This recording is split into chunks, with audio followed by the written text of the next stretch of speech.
Oke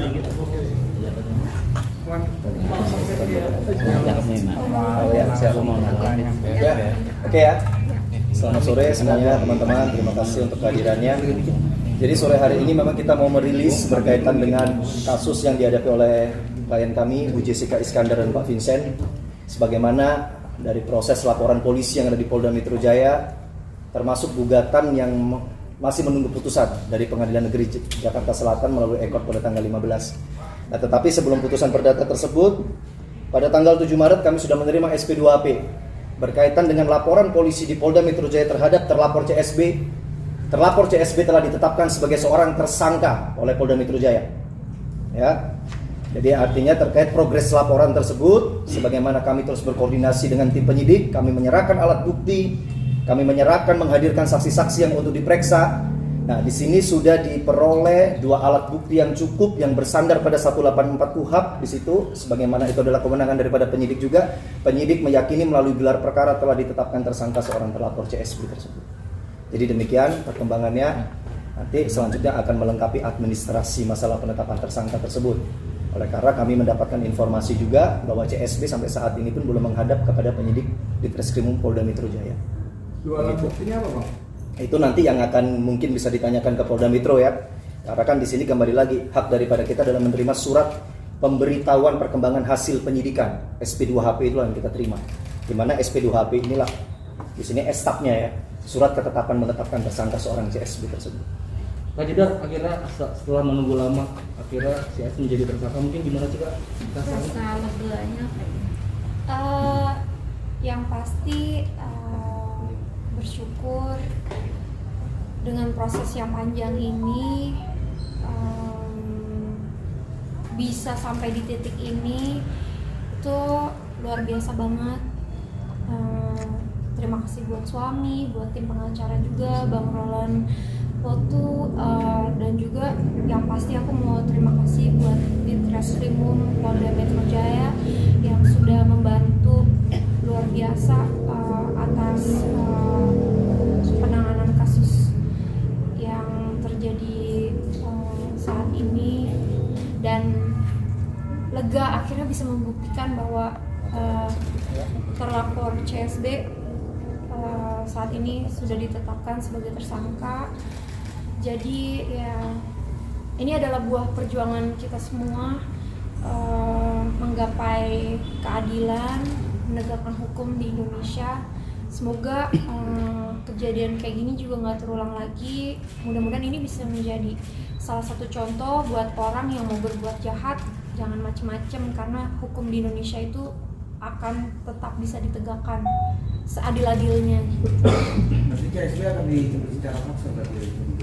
Seharusnya terhadap seorang yang sudah ditetapkan sebagai tersangka dapat dilakukan surat perintah penangkapan dan penahanan, tetapi itu adalah kewenangan dari penyidik. Oleh karena kan tetap dari penyidik nanti akan memeriksa lebih lanjut ya, di mana keberadaan si terlapor dan sebagainya. Tetapi dari status saksi yang sudah dinaikkan seorang tersangka, jelas itu kan begitu, dapat dilakukan surat perintah penangkapan ataupun penahanan, dan itu yang akan kami mintakan juga terus ke penyidik di Polda Metro Jaya. Dari pihak Pak Jedar tuntutannya apa aja sih, Bang?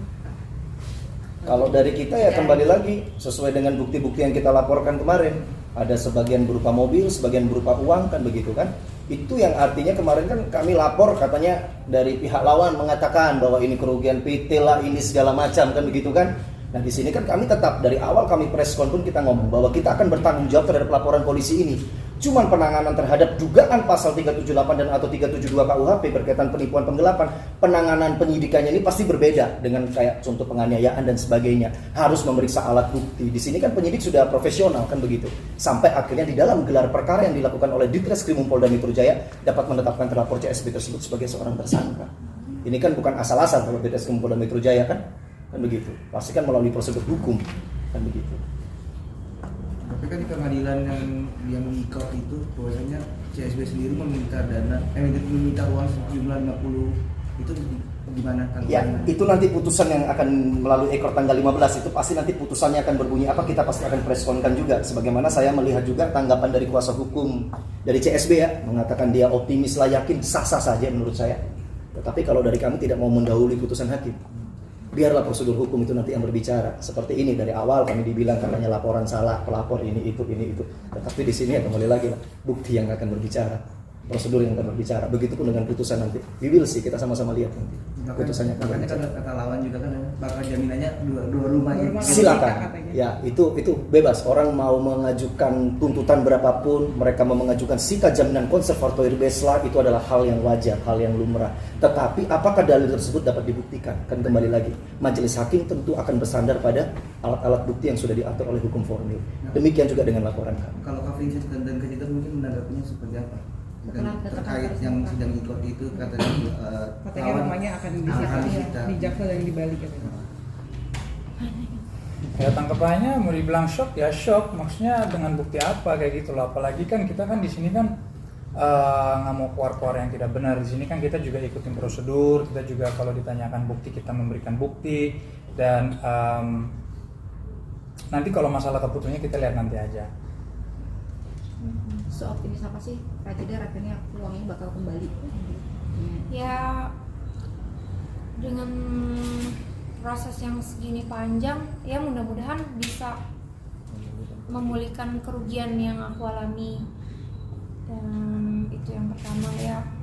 Yang kedua ya semoga bisa cepat selesai juga, karena aku juga nggak mau ini berlarut-larut, karena aku punya anak, repot, juga lagi rencana mau punya anak lagi, jadi nggak mau hal ini berlarut-larut, mengganggu keluarga, mengganggu Daily life lah. daily life anak-anak juga, soalnya kan kasihan mereka.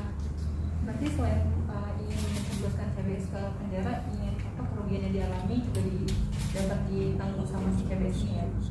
Dipertanggungjawabkan. Iya. Ya. Sebelum adanya kasus ini, Kak Jedar sama Bang Vincent mungkin sedekat apa sih sama si CSB tersangka ini? Temen deket kok.